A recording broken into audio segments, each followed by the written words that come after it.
Once upon a time, in a magnificent kingdom nestled between rolling green hills and sparkling blue rivers, lived a young prince named Alistair. Prince Alistair was kind, handsome, and brave, but he carried a heavy heart. You see, he longed to find a wife, but not just any wife. He was determined to marry a true princess, one whose royalty was not just in her title, but in her very soul. So, with his father the king's blessing and a tearful farewell from his mother the queen, Prince Alistair set off on a grand journey. He traveled far and wide, his faithful horse Valiant carrying him across vast plains and through dense, ancient forests. He visited every kingdom he could find, seeking the princess of his dreams. In the sun-drenched southern isles, he met Princess Aurelia. She was beautiful, with hair like spun gold and a laugh that sounded like tiny bells. She showed him her collection of priceless jewels and her wardrobe filled with gowns woven from moonlight. She was certainly a princess, but when a servant accidentally spilled a drop of wine on her sleeve, she flew into a rage that made the palace guards tremble. Prince Alistair sighed. A true princess, he believed, must have a heart full of kindness, not just a vault full of treasures. He bid her farewell and continued his quest. Next, he journeyed to the northern peaks, a land of snow-capped mountains and icy castles. There he met Princess Isolde, whose beauty was as stark and breathtaking as a frozen waterfall. She was incredibly intelligent and could debate politics and philosophy for hours. She showed him the kingdom's vast library, filled with scrolls of ancient wisdom. But when the prince asked her about the villagers in the valley below, she simply shrugged. Their lives were of little concern to her. Alistair realized that true princes must have compassion for her people. With a polite bow, he rode away, his heart still empty. He met princesses who were vain, princesses who were dull, and princesses who were just plain rude. There was always something not quite right. They all claimed to be real princesses, and he had no way to prove otherwise. But in his heart, he knew none of them were the one. Discouraged and weary, after a full year of searching, Prince Alistair returned home to his own castle, more lonely than when he had left. Life at the palace returned to its quiet routine, but the prince's melancholy hung like a cloud over the court. The king and queen worried for their son. The queen, a wise and perceptive woman, decided that if a true princess would not be found abroad, perhaps fate would bring one to their very doorstep. One evening, the sky turned a dark, bruised purple. A storm, the likes of which the kingdom had never seen, descended upon the land. Thunder roared like a celestial lion, and lightning split the sky in jagged silver flashes. Rain fell in relentless, driving sheets, turning the castle moat into a churning, angry river. The wind howled and shrieked, rattling the windows and tearing at the castle banners. Inside, the royal family sat by a roaring fire in the great hall, listening to the tempest rage outside. Suddenly, above the din of the storm, they heard a faint, desperate knocking at the main gate. The king sent a guard to see who could possibly be out on such a terrifying night. A few moments later, the guard returned, followed by a most pitiful sight. Standing in the doorway was a young woman, drenched from head to toe. Water streamed from her hair and clothes, pooling on the polished marble floor. Her gown, which might once have been elegant, was torn and splattered with mud. Her face was pale, and she was shivering uncontrollably, yet she held her head high with an unmistakable air of grace. The king stared.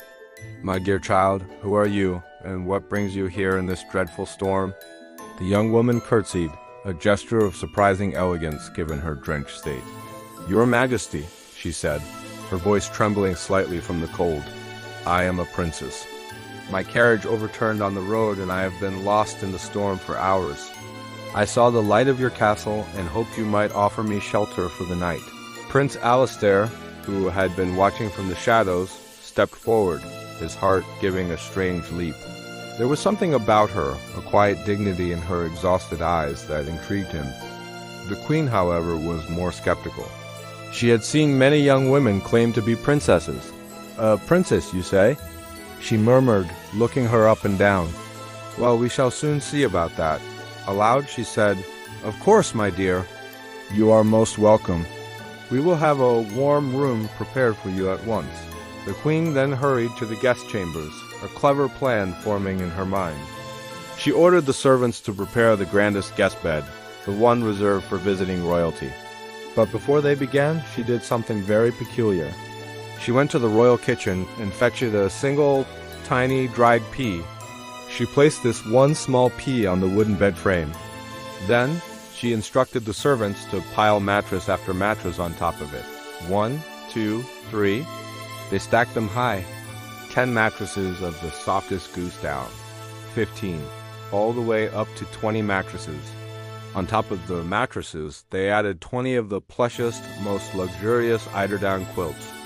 The bed was now so tall that the princess would need a small stepladder to climb into it. "There," the queen said with a satisfied smile. "Now we shall see if she is a true princess." She believed that only someone with the most exquisitely sensitive and delicate nature, the nature of a real princess, could possibly feel something as small as a pea through all that bedding. Meanwhile, the princess, whose name was Alara, had been given a warm bath, dry clothes, and a hot meal. She thanked the king and Prince Alistair profusely, her natural warmth and gratitude charming them both. Alistair found himself hoping, more than he had ever hoped for anything, that this drenched and travel-worn stranger was what she claimed to be. When the bed was ready, the queen herself escorted Princess Alara to the guest room. Alara gasped when she saw the towering bed. "Oh my," she said, trying to hide a smile. "That is quite a bed, only the best for our guests," the queen replied smoothly. "I do hope you have a comfortable night's rest." The next morning, the royal family gathered for breakfast. They waited with bated breath for their guests to arrive. When Princess Alara finally entered the dining hall, she looked exhausted. There were dark circles under her beautiful eyes, and she walked as if she were sore all over. "Good morning," the queen said cheerfully. "And how did you sleep, my dear?" Princess Alara stifled a yawn. "Oh, your majesty, I am so sorry to say, but I slept dreadfully. In fact, I barely slept at all." The queen leaned forward, her eyes twinkling. "Oh? And why is that? Was the bed not to your liking?" "The bed was magnificent," Alara replied, "but it felt as if I were lying on something hard and lumpy. I tossed and turned all night, trying to find a comfortable position. I feel bruised all over this morning. It was simply awful." I can't imagine what could have been in the bed to cause such discomfort. At her words, Prince Alistair's face broke into a radiant smile. The king chuckled, and the queen beamed with triumph. She rose from her chair and went to Alara, taking her hands. "My dear," the queen announced to the room, "you have proven yourself.